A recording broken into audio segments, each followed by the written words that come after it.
whether you have played it or not, you have heard of the game called Pikmin. Pikmin was released October 22nd, 2001 for the Nintendo GameCube, which was the third game for the Nintendo GameCube overall. Now, Pikmin was very interesting because it was the first of its kind to be a top-down strategy game about throwing creatures called Pikmin onto enemies larger than yourself, so that you may return home with the parts of your ship that have been lost and scattered about because you crashed onto this distant planet, or Earth, some may speculate, because a strange asteroid/comet hit your precious dolphin, the name of your ship. Now, Miyamoto didn't actually think this game would sell because of its weird mechanics, but after a little bit of work from the development team, it was a giant hit. Now, before we get into all the good stuff, we have to figure out, how the idea of Pikmin was created. At Nintendo's Space World event, August of 2000, used to show off the GameCube, a potential Super Mario 64 sequel, Mario 128, was shown. Now, this was a demo, of course, and it wasn't actually going to be a real project. Back in 2007, Miyamoto described this game, this potential Super Mario 64 sequel, was actually a game that we have all played, Pikmin. Since Pikmin didn't really have a name, it was referred as Project Dolphin, or even Adam and Eve Project. Now, Miyamoto was wanting to make a game where the player would watch a group of living things, build a community, and live through hardships of life. The player would watch the organisms, even hunt. In fact, Olimar wasn't even planned to be added into the game until a recent developer thought the game would be a bit too boring and not interactive. They wanted Olimar to interact with these creatures, and even use them as weapons. Since the idea of Olimar not throwing the Pikmin until later in development, the Pikmin were actually supposed to have their own health bars, and have more categorizing choices for the player, as in the weak Pikmin would be in the back, and the strong and mighty Pikmin in the front. Now, these categorizing choices are still in the game, just less specific.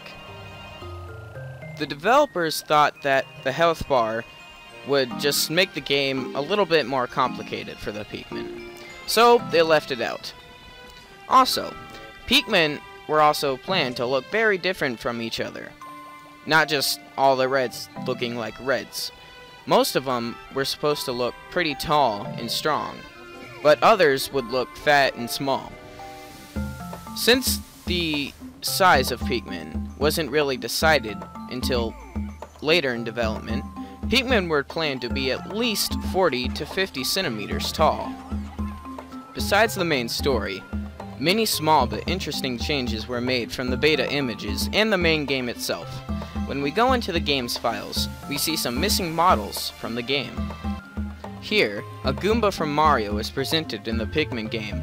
This model was probably for Mario 128 until the project was scratched, but it's fun to think that a Goomba could have been something for our little Pikmin. A door and a key model can be found in the game as well. This is interesting, because in some point in the game, a key would be used to open a door to complete a certain part of the game.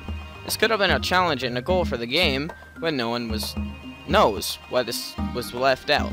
Probably because the door and key was too big for the player.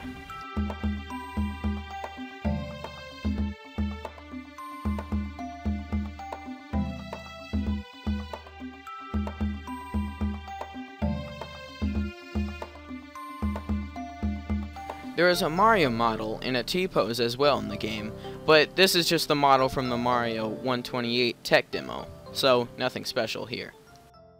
These two sprites from the game files can be found as well. It shows a blue Pikmin and a red Pikmin, were also able to carry bomb rocks at one point.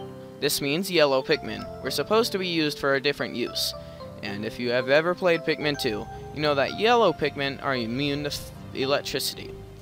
Pikmin was supposed to have electric traps, and yellow Pikmin were used for those electric puzzles, but due to time constraints, electricity was removed, and instead bomb rocks were exclusive to yellow Pikmin. During the beta of Pikmin, the player would be able to whistle all the Pikmin in the ground, and they would come up to him without needing to be plucked. This was probably removed because the game would be a lot more challenging having to pluck every Pikmin one by one. The maps that are shown are also not in the game. They could have just been development maps, but some things speculate that one map would be the Forest of Hope. I don't think they would make you face Speedy Longlegs on one of the first maps you encounter, though. And let's not forget that fiery blowhog that stands out in the open of a forest. That would be very bad for a starting map. Olimar looks a lot more low res as well, and could use some texture workup. And the HUD is definitely placed differently in this beta version. The strawberry was probably just a test object, but it would have been fun to collect in the final product. During the development of Pikmin, you can see that just a couple of seconds, that you can actually have the ability to play at nighttime. This was most likely removed because the difficulty of it being too easy, and the Pikmin would probably be a lot harder to see in the dark. As you can see, some of the Pikmin do things that are not in the final version, and are very interesting, and no one really knows why they were left out. It would be kind of fun to see a Pikmin lay around and dance to your whistle. Epic slow-mo Wollywog death. Also, some of the enemies don't leave their bodies and just leave big pellets. In some cases of the real game, it is how it works, but I don't think a Wollywog would just disappear and drop a tin pellet.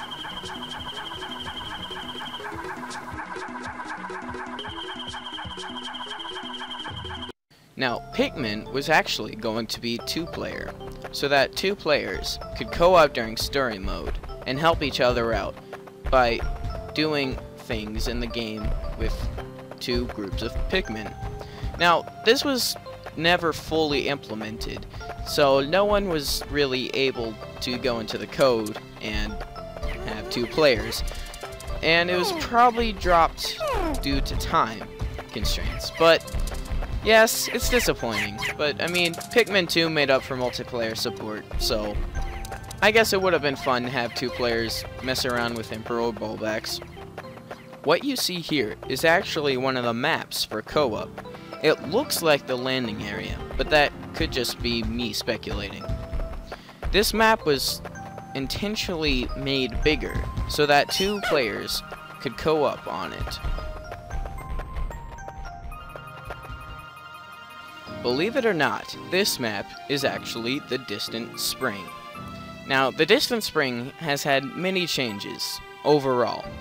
During development, the Distant Spring was actually going to be a lot bigger than it already is. And different parts of the map are in different places in the final development of this game.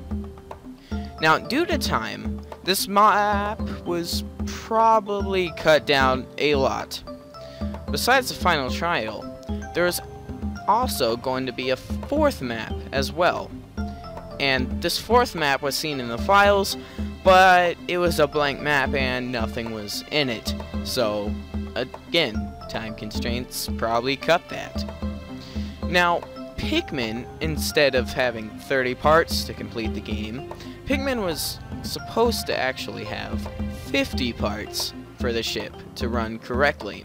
Now, again, time constraints definitely probably made it 30, but I think the game is a lot better with only 30 parts, because 50 would just be annoying to get. And there you have it, guys. Everything about Pikmin's Beta. Now, personally, I do like the final version of the game, but I definitely would have had some things stayed from the beta, like the yellow Pikmin actually being useful. Well, anyway, Pikmin is a great game, and although some elements were removed, I still like it. It's a fun and enjoyable game that almost anyone can play. Pikmin 3 is coming out soon, and much gameplay of that will be on this channel, so make sure you subscribe to learn more about gaming for more exclusive content. Thanks for watching, and we will see you next time.